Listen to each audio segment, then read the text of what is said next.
David, King David, he wasn't king yet. Saul, who was a current king, had been chasing David for a number of years. He wanted to kill him.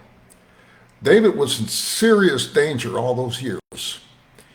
And everything Saul could do was to try to capture David and put him to death. So this went on for a long period of time until, see, David had already been anointed king by the prophet. Saul was jealous that he was going to be king and not his son. Okay. So someone was going to try to kill him, and he's looking for him. However, when the time was right, and pay very close attention to that, because the whole message is going to be bearing on that, and that is understanding the times that we live in and why America is in imminent danger right now of being conquered or having somebody else, another country or another group, come in here and conquering us and dominating. So Saul's chasing him.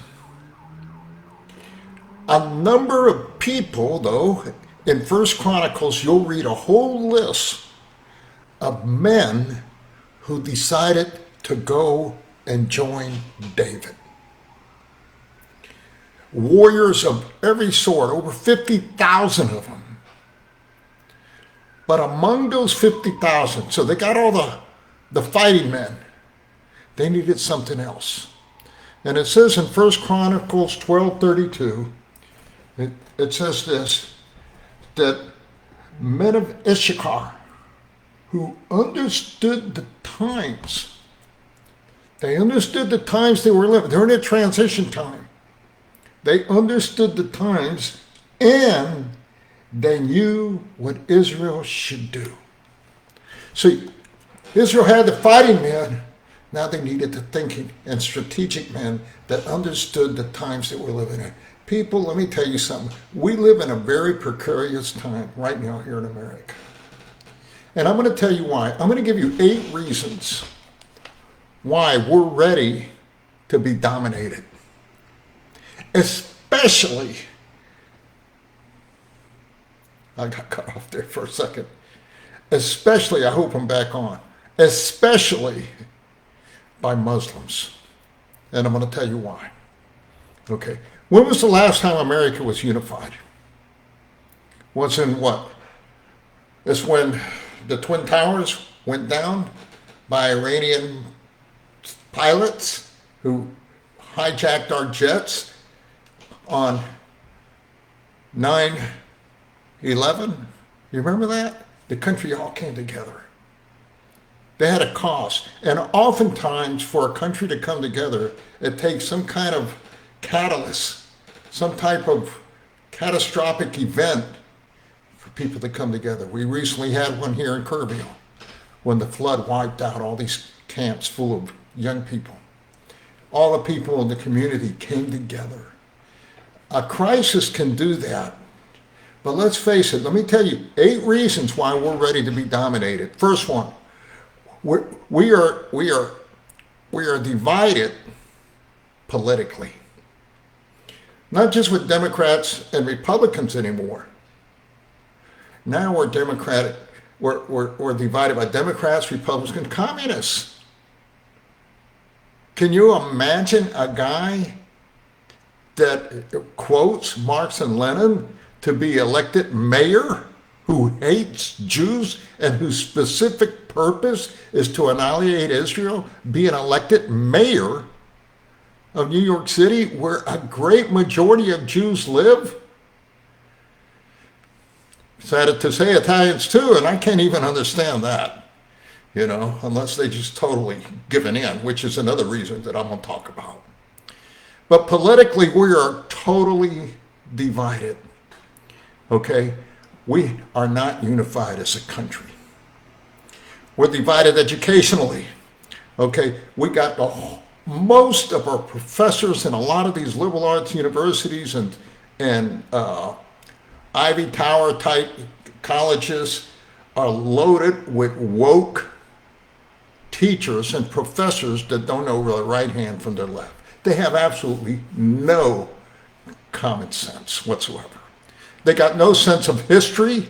They got no sense of pride in this country and what a lot of people did in order to make this country as great as it was. They have destroyed the Constitution. They have forgotten the framers' intent. They don't even recognize the separation of church and state the way it was initially intended by the framers. The framers never believed that the country should be absent from the church influence. It just didn't want to be headed up by a church. But you got to have church and state together, otherwise you have no sense of absolute morality. Laws have to come from somewhere, right? So what do we do now? We're inventing laws day by day, or eliminating laws. Take, for instance, abortion, marriage, genders. So we're divided politically, we're divided educationally, we're divided philosophically. We now have what's called anti-truth, okay? Pragmatism. If it works, it's okay. What's right for you may not be right for me.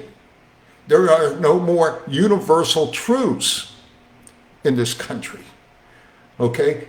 Everybody's doing what is right in their own eyes. So it's a great sense of your truth versus my truth. That's where we are philosophically. Emotionally, oh my goodness. Emotionally, people's feelings are at the top rather than facts. Facts don't care about your feelings. Okay? The world is round, that's a fact. Gravity exists, that's a fact. Irregardless of your feelings. Okay, but we're so into this emotional feelings. You know, if it feels good, just do it. If it feels good, even songs are written, if it feels good, it must be right. So we're politically, educationally, philosophically, emotionally, therapeutically. You know, we live in a time now when everybody's taking some type of antidepressant. Or now, and a lot of college kids are taking this, what's it called? Ambien, is that what, if I'm wrong, correct me. And this, all that is speed, okay? And they get addicted to that. And so we live in a time where people are victims, not sinners. It was my mother's fault. It was my father's fault. It was my grandmother's fault. It was my grandfather. It was the school's fault. It was everybody else's fault. But people don't take responsibility in this country anymore. It's always somebody else's fault because people seem to think that they're entitled, that everybody owes them something. How many millions of people are on food stamps? And many of them fraudulently. Many of them that don't need to be on there, they need to go get a job. The Bible says if you don't work, you shouldn't eat. That's another story. Okay? Very therapeutic. Now we have what's called parent-children alienation. All over. I hear in a day that goes by that I don't hear of some family that's alienated from their children, some parent sets. And that's really bad. The disrespect of children to their elders is unbelievable today. Okay? No sense of accountability. They think they're so special, okay, that everybody owes them something. And if something went wrong, it was their mother's fault or their father's fault. And then we have all the psychiatrists that have come in along and, you know, they have promoted that concept, and they get, I call them modern day witch doctors. That's really all they are. Okay, because they want to analyze you like you're an animal with behavior modification. Okay, they don't recognize the totality of man as a whole. And that's a constantly new, and that's a really sad thing. So we're also within that realm, therapeutically, we have a tick-tock attention span. If I was to show you this chart here, which is a fascinating chart, this chart shows from the beginning of time all the way where there was a theocracy. God was king. They didn't have a human king until the people of Israel decided, we want a king. We want to be just like everybody else. We want to be like the world. And God says, okay, I'll give you a king, but you're going to regret it. And he did. He gave him Saul. And they did regret it because Saul overtaxed him. He went to war. He did all kinds of things. Plus, he was a coward. Okay, so finally God looked after a man after his own heart, and he found David. And David did really good when he became king till he committed adultery and murder. And then his kingdom never was the same again. And Solomon came on the scene. He disobeyed God as well in many different ways, but at least he had a unified kingdom until he died, and then the kingdom was divided. And Israel and Judah hadn't been together since. And then you have all the way to where Israel goes into captivity under the Babylonians, the Medo-Persians, the Greeks. They finally get back to Israel. What happens? They rebuild the city, and then they're conquered by Rome, and then you have the fall of Jerusalem, I think it's 70 AD. Okay, so if you study history and then all the secular history along with that time, you can understand the times that we're in today. It's no different in this country as well. And the fact of the matter is we now have a TikTok span, attention span. People don't want to listen. I bet you're gone already from this because you have to focus on the details. You have to understand the times we live in. And the only way to do that is to understand history in the context of which we live in. Religiously, oh my goodness, the church has gone woke. The church has gone contemporary with the music, with the messages, with the ministers. They have ushered in, instead of ministry, they have ushered in people that are professionals. And man, some of the stuff they do, which is ethically wrong, but legally okay, is amazing. And I've caught 501c Christian organizations stealing enormous amounts of money. And people think they're giving for a good cause, and they're not. Okay, so we got a lot of false teachers going on in this country today, a lot of false prophets. We got a lot of hostility in the church. People don't want to go to church anymore. They're sick of the praise bands that are up there entertaining rather than exercising edification. You could close down 90% of the churches in America, nobody would know any difference. Okay, Jesus warned about that, about in the church of Laodicea, lukewarm. So in all these different ways, our country, what happens? It's not really divided, it's fractured. In so many ways, it is fractured. Okay, now we also have men anthropologically, with men and women wanting to be men, and men acting like women. They have been emasculated, and this has been going on for a while. I see these men walk around with their hair up in a bun like women, and if they got a baby, they wear a kangaroo sack and carry the baby like that. They had breasts. They would breastfeed the baby. Okay, these aren't men. These are emasculated. You have all this transgender movement and stuff where people don't recognize their God-given gender and the roles that are different. Men should be men and women, women. When women give up their role for feminism, they're giving up the one thing that makes them distinct and unique. Okay, so we're divided, we're fractured in this country politically, educationally, philosophically, emotionally, therapeutically, religiously, cowardly. You know, I was there when the coach back in the team for Boulder, Colorado, I can't remember, he started the Promise Keepers, and all these men would come and they would find them because they were already back at that time becoming emasculated and overly effeminate. And he says, well, they found all these men would come. What happened? Fizzled out. Now, what I did, if you can see here, I went back on my timeline. I'm over 70 now. So I've seen a lot of different things in the 70 years. And having grown up in a mixed marriage with an Italian mother, Hispanic father, born in France, lived in Puerto Rico and Europe and many different places, having served in the military, having traveled all over, and been at certain places at certain time where current events took place. I came to have an understanding of what we need to do today in order to get things turned around.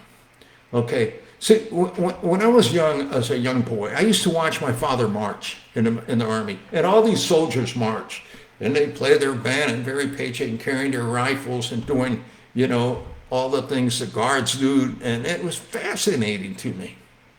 Then came the Cuban crisis. Then Kennedy was assassinated. I was actually in a hospital in San Juan, Puerto Rico, next to a guy that had got gut shot during the Cuban crisis. Okay, and he had blood and bandages all over him. They put me right next to him in his bed. But I remember that real clearly. I remember the jets going over Puerto Rico, breaking the sound barrier. Okay, I remember when Kennedy set up a blockade. Remember when Russia was beginning to send nuclear weapons to Cuba, which I'm sure they have now. All that was going on there. And then what happened? Kennedy gets assassinated in 1963. I remember where I was. At that time, I was in an Amish school. Can you believe that? From Puerto Rico to there. And they came in and said Kennedy was just shot. Then they came in, he's dead. And I remember that real clearly because that same year my grandfather died. The boy, teenage boy that lived upstairs from me, was killed in an automobile accident. And the one companion I had, where I was living in that Amish kind of farm, cornfields and all that, was my dog. He had just had puppies. He was hit and killed by a car. So I remember all the emotional, the pain and all that. And then when Kennedy was assassinated, who did they put it? President Johnson, Lyndon B. Johnson, who was a complete nut. Okay, he's the one that ushered in all these welfare and food stamps and all these civil rights so-called programs. He ruined whole neighborhoods with social engineers and put in projects and everything. And for the first time, good, hard-working families that used to center around the church and their families and eating dinner and everything. Now, you're beginning a welfare generation. What do we know? 15, 20 generations down. Some kids never known anything other than getting food stamps, So you have Lyndon B. Johnson, and then he escalates the war in Vietnam. He's starting to send all these people. Then the draft comes in. So now you got all the hippie movement coming in. Then you got Larry, who's introduced LSD into the drug scene. And now all these people are freaking out on LSD and hallucinogenics. And then you got hippies running all over, people hitchhiking. Remember, they're hitchhiking on every exit. You can see people hitchhiking all over the country. Okay. And then what happens with Lyndon B. Johnson? Okay, he finally is taken over by Nixon. Nixon, he ran on, I'm going to end the war. He did, but in a very disgraceful way. Okay, and then what do? They bust him for the Watergate thing, which is nothing compared to what Biden and Pelosi and Schumer and all these other Democrats have done. Nothing what he did. You had the Contra things down in Central America that was going on. Oliver North that was working with the CIA and different things that were going on all during that time. Meanwhile, I'm in Bible school and seminary now, and I'm beginning to see this historically, politically. Then who comes on the scene that really wrecks everything? Well, you have nominal presidents like Bush and Carter. Carter was a real disappointment because he was supposed to be a Christian. Instead, he turned out to be a real loser. Very weak president. Then you have who? Reagan. Reagan comes on the scene. He's almost assassinated. Okay?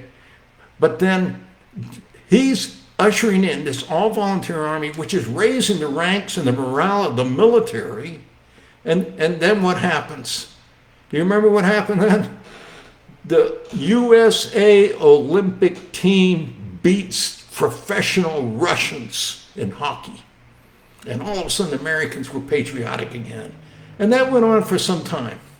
Okay. Meanwhile, the church, by now, with all the Jesus movement of the early 70s, Okay, all these hippies were getting saved and bringing their music and ideas into the church, and the church began to go contemporary, which it is very much so now.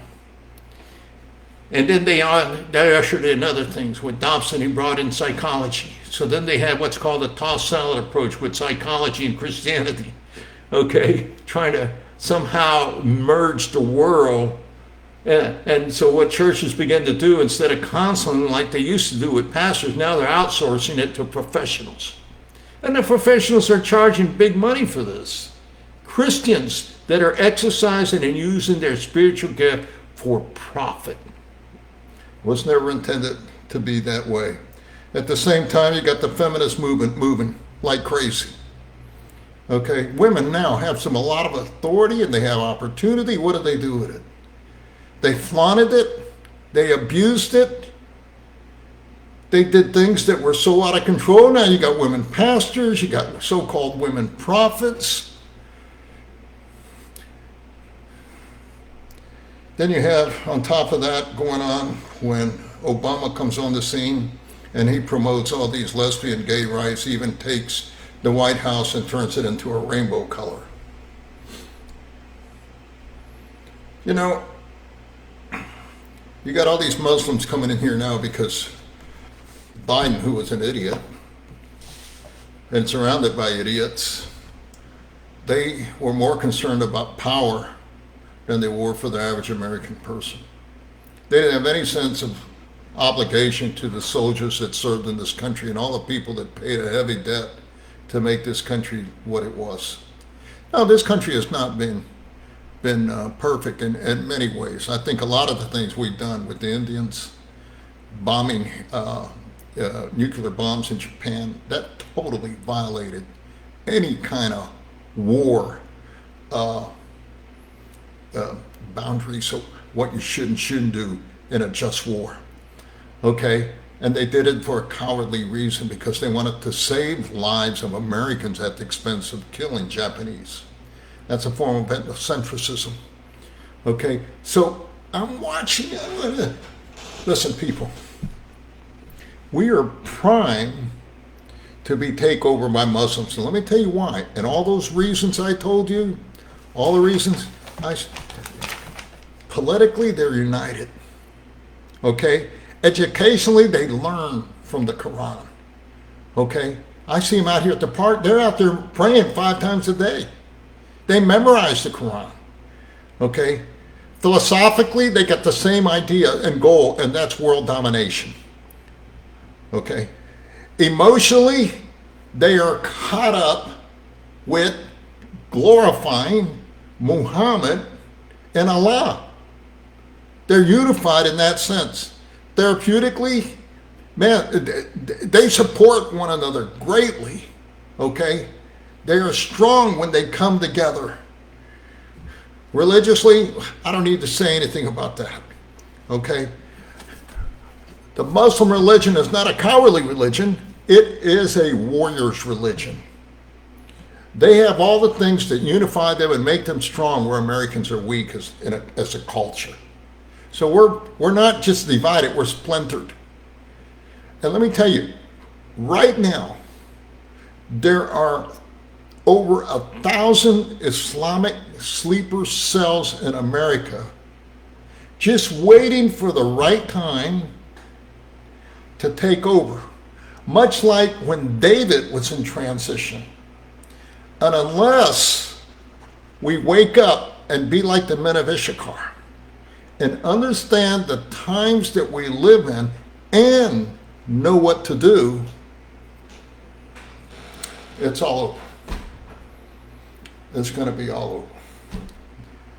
The writing's on the wall. It's going to end that way anyway. If you're a Christian, you know that Jesus is coming back someday. Hopefully soon.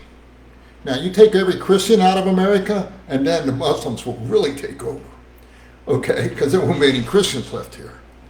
And then what happens? Then you have the beginning of the tribulation, 7-year period of tribulation, in which there's going to be unimaginable massacres, bloodshed. People are going to be begging to die.